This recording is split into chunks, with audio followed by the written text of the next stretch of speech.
इसलिए इसमें टेस्टिंग का बहुत बड़ा रोल है। मीडिया में जहां पर भी आ रहा है वहां पर डेली ये आ रहा है कि अच्छा कुछ दिन पहले तक 5000 केसेस आ रहे थे, अब 6000 केसेस बढ़ गए हैं, अब 7000 केसेस हो गए हैं, 8000 केसेस हो गए हैं, बट कोई ये नहीं देख रहा कि उसके साथ साथ में टेस्ट भी बढ़ रहे हैं।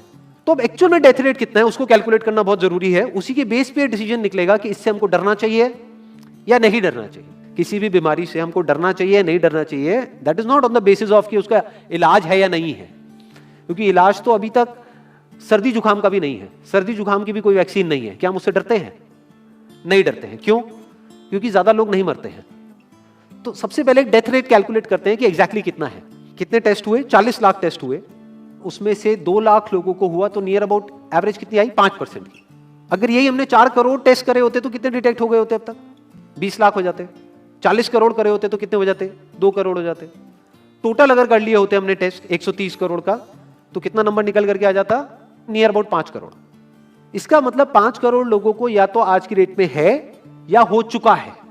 और एक और मजे की बात यह है कि कोरोना में ऐसा नहीं है कि जिसको भी होता है उन सबके सिम्टम्स आते हैं। 80% से ज्यादा जो केसेस होते हैं वो असिम्टोमेटिक होते हैं, उनमें कोई सिम्टम्स नहीं आते हैं। यानी अगर मुझे हो गया है और मैं ठीक भी हो गया हूं तो मुझे पता तक नहीं है।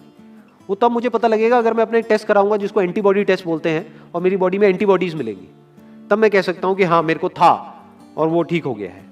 तो अभी अगर हम बेसिक सी कैलकुलेशन करें तो 5 करोड़ निकल करके आ रहा है नंबर। उसमें से डेथ कितनी हुई है? 5800। तो 5 करोड़ में से 5800 डेथ हुई है। पहले तो इसको कैलकुलेशन को हमको ठीक करना है। डेथ को अंडर रिपोर्ट करने का कोई तरीका नहीं है, बल्कि ओवर रिपोर्ट किया जा सकता है। ओवर रिपोर्ट कैसे? फॉर एग्जांपल आपकी बॉडी में टेस्ट हुआ, आपकी बॉडी में मिला कोरोना वायरस, लेकिन आपके अंदर पहले ही बहुत सारी प्रॉब्लम्स चली रही थी, तब भी आपकी किसी ना किसी वजह से डेथ होने ही वाली थी, बट क्योंकि ये कोरोना आया आपकी बॉडी में, इस वजह से आपकी डेथ हो गई, तो ये ट्रिगर कर गया। तो ये जो 5800 का नंबर है, ये इससे कम तो हो सकता है, इससे ज्यादा होने के चांसेस बहुत कम है। बट एक बार को हम मान लेते हैं कि इतना ही है नंबर, ना कम है ना ज्यादा है, तो कितनी परसेंटेज निकल करके आई? 5 करोड़ में से अगर 5800 डेथ्स हुई हैं तो क्या परसेंटेज निकल करके आई? Near about 0.01%। ये उससे बहुत कम है जितनी डेथ्स हमारे यहां पे होती हैं रोड एक्सीडेंट की वजह से। हर साल की अगर हम एक कैलकुलेशन देखें तो 1.5 लाख से ज्यादा डेथ हो जाती है इंडिया में रोड एक्सीडेंट्स की वजह से। हर 4 मिनट में एक डेथ होती है रोड एक्सीडेंट की वजह से। और अगर अभी आप देखोगे सड़कों पे एक बहुत ही फनी चीज नजर आ रही है, 2 व्हीलर पे जा रहे हैं, मास्क सबने लगाए हुए हैं, कभी भी नोट करना इस चीज को, हेलमेट नहीं पहने हुए, हेलमेट बहुत कम लोगों ने पहने हुए हैं। इससे हमको क्या समझ आ रहा है? क्या ये समझदारी है, बेवकूफी है? क्योंकि हेलमेट ना लगाने की वजह से उनके मरने के चांसेस उससे बहुत ज्यादा है, कई गुना ज्यादा है जितना कि कोरोना से मरने के उनके चांसेस है। तो ये डर है जो चारों तरफ फैल रहा है और मीडिया डर को और बढ़ाता चला जा रहा है।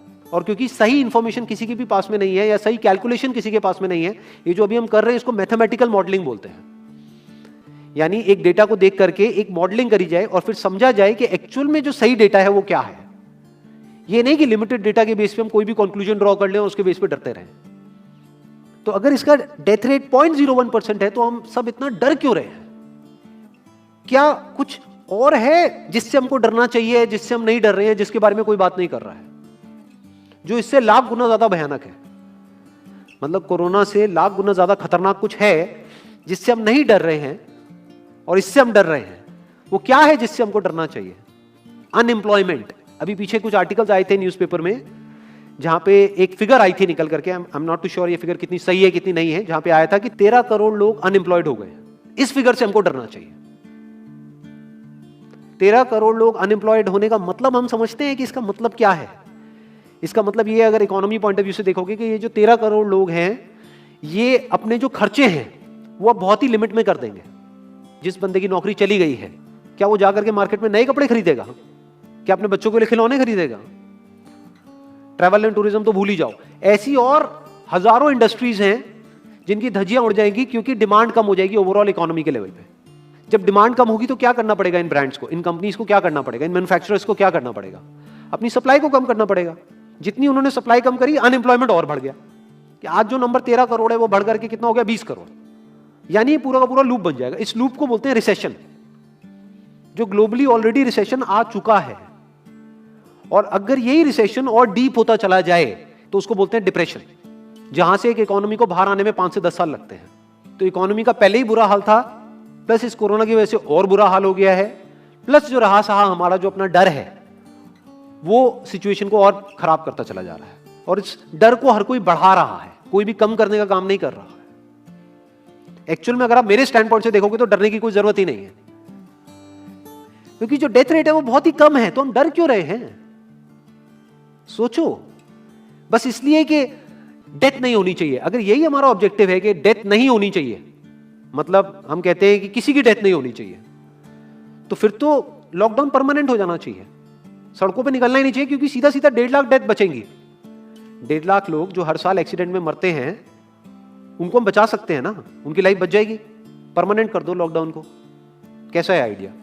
ये बिल्कुल ऐसा है जैसे मैंने एक आदमी की एक कहानी सुनी थी, उसके घर में एक चूहा घुस गया, तो उस चूहे को उसने पकड़ने की बड़ी कोशिश करी, लेकिन वो चूहे को नहीं पकड़ पाया। तो एंड में उसने क्या किया, घर पे आग लगा दी, अपने घर में आग लगा दी। उसके बाद भी चूहा तो बच करके निकल गया, घर चला गया, घर जल गया। यही हालत है इसकी, कोरोना की। इस डर को हमको खत्म करना पड़ेगा, तब जाकर के इस प्रॉब्लम का एक्चुअल में सॉल्यूशन निकलेगा, जो रियल प्रॉब्लम है। और रियल प्रॉब्लम कोरोना नहीं है। रियल प्रॉब्लम क्या है? हमारी जो इकोनॉमी है। रियल प्रॉब्लम क्या है? अनएम्प्लॉयमेंट।